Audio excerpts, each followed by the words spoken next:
Yo friends, kembali lagi di channel Eli.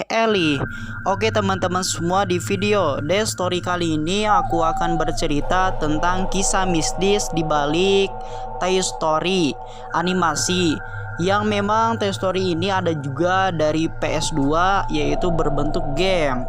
Nah bakalan seru nih, aku juga udah ceritanya udah rangkum. Tapi sebelum aku bercerita, kalian jangan lupa like, komen, dan subscribe, dan dukung terus ceritanya supaya kalian selalu mendapatkan notifikasi setiap aku mengupload video-video baru.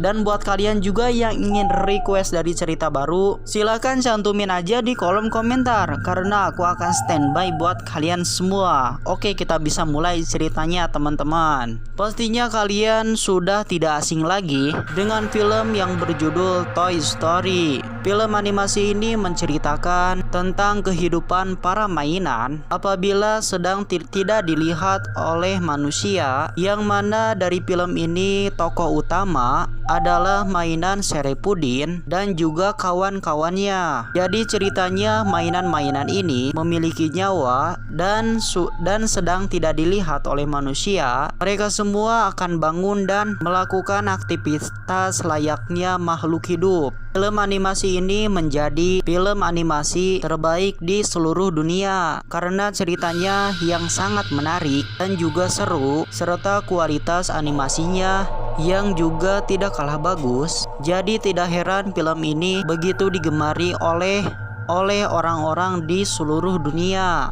baik itu anak-anak, remaja, ataupun orang dewasa.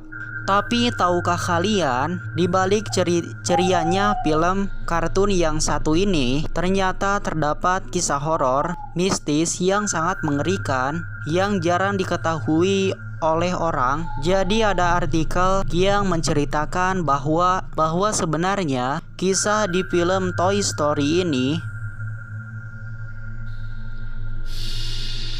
sehingga terjawablah beberapa kejanggalan di film tersebut, seperti kenapa mainan-mainan hidup bisa hidup sendiri dan mengapa di serial film tersebut tidak pernah ditunjukkan ayah dari tokoh utama, yaitu ayahnya Andy. Jadi ceritanya pemilik pertama dari mainan Sherepudi tidak lain adalah ayahnya Andy sendiri. Sejak kecil ayahnya ini sangat mirip dengan Andy. Dia adalah anak ceria dan senang sekali bermain dengan mainan miliknya, dan permainan yang ia favoritkan ialah mainan Sherepudin kesayangannya. Seperti anak-anak pada umumnya, ayah Andy ini sangat kecil juga sering menghabiskan waktu seharian di kamar bersama mainan-mainan kesayangannya, dan bisa berhayal bahwa mainan-mainannya bisa hidup dan mereka bisa bermain bersama. Namun hal itu adalah hal yang sangat tidak mustahil, karena mainan adalah benda mati, tidak mungkin bisa hidup dengan sendirinya. Namun itulah ada yang ada di dalam pikirannya anak-anak seusianya. Singkat cerita,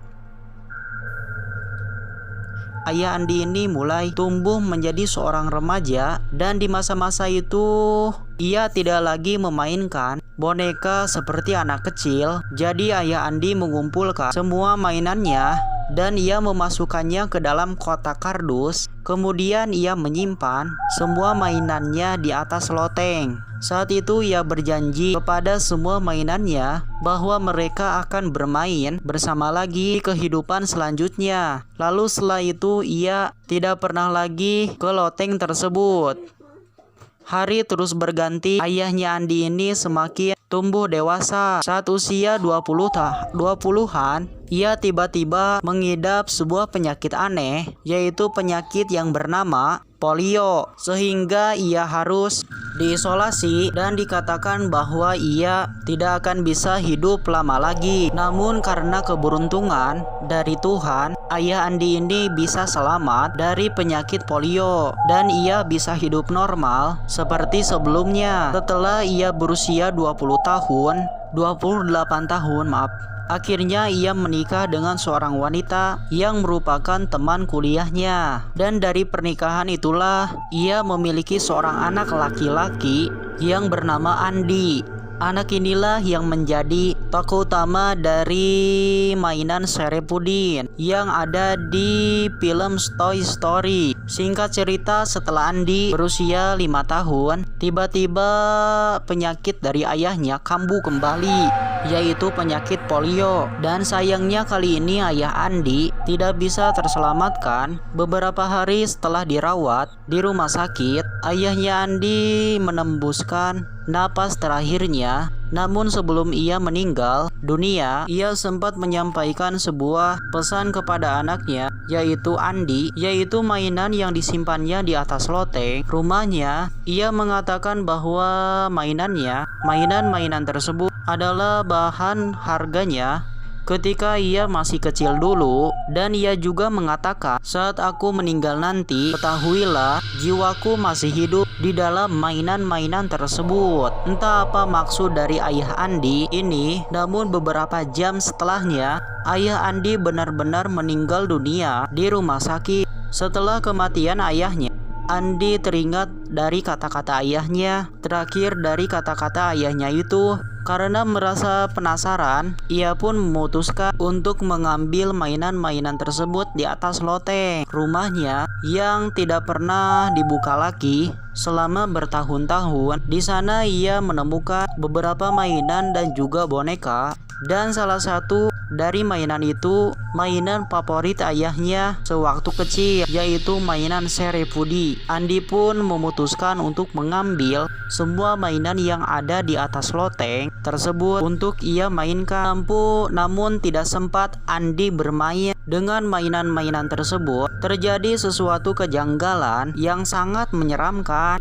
Jadi ceritanya, saat malam hari sebelum Andi tidur, ia meletakkan mainan-mainan tersebut di atas meja yang ada di samping kasurnya. Dan keesokan harinya saat Andi terbangun dari tidurnya, semua mainan itu berhambur-hamburan di seluruh kamarnya, padahal tidak ada siapapun di sana selain Andi sendiri. Saat Andi bertanya kepada ibunya mengaku tidak melakukan itu. Ia bahkan mengunci pintu kamarnya belum tidur. Namun kejadian itu selalu saja terulang. Lagi-lagi mainannya berhamburan saat Andi terbangun di pagi hari, padahal ia sudah menyimpan di dalam kardus. Kejadian ini terjadi beberapa malam dan Andi sangat penasaran apa yang terjadi dengan mainan-mainannya saat malam hari. Hingga suatu malam Andi memutuskan untuk tidak tidur semalaman. Ia hanya berpura-pura menutup matanya dan ia ingin melihat apa yang sedang terjadi.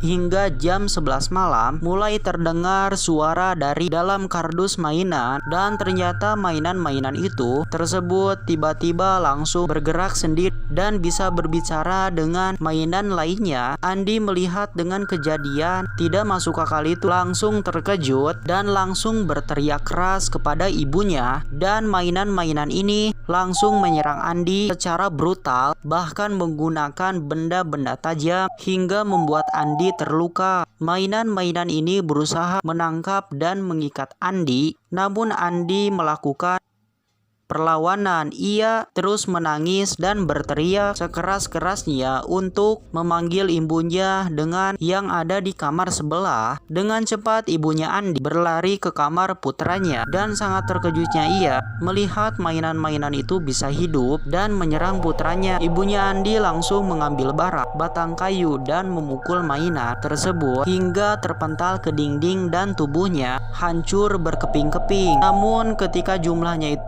mainannya itu banyak, sangat banyak sekali, ibunya Andi lalu terkena tusukan benda tajam akibat mainan tersebut yang melompat ke arahnya. Untungnya lukanya tidak terlalu dalam sehingga ibunya Andi tidak kenapa-napa. Dengan cepat ibunya Andi mengambil bahan bakar minyak dan juga korek api. Kemudian ia pergi keluar rumah dan membakar dari semua mainan maupun boneka yang hidup, termasuk mainan Sherepudi yang merupakan mainan kesayangan ayahnya Andi. Mainan itu menjerit karena kepanasan saat dibakar. Hingga akhirnya tidak lama kemudian mereka semua hangus terbakar. Setelah membawa putranya ke rumah sakit, ibunya Andi ini langsung melaporkan kejadian itu kepada polisi bahwa banyak mereka hidup di rumah dan telah menyerangnya hingga putranya. Awalnya polisi tidak percaya sama sekali, bahkan ia menertawakan ibunya Andi. Nah, itu hanya hal yang tidak mustahil. Mana mungkin ada mainan yang hidup. Namun setelah melihat di CCTV, ternyata apa yang dikatakan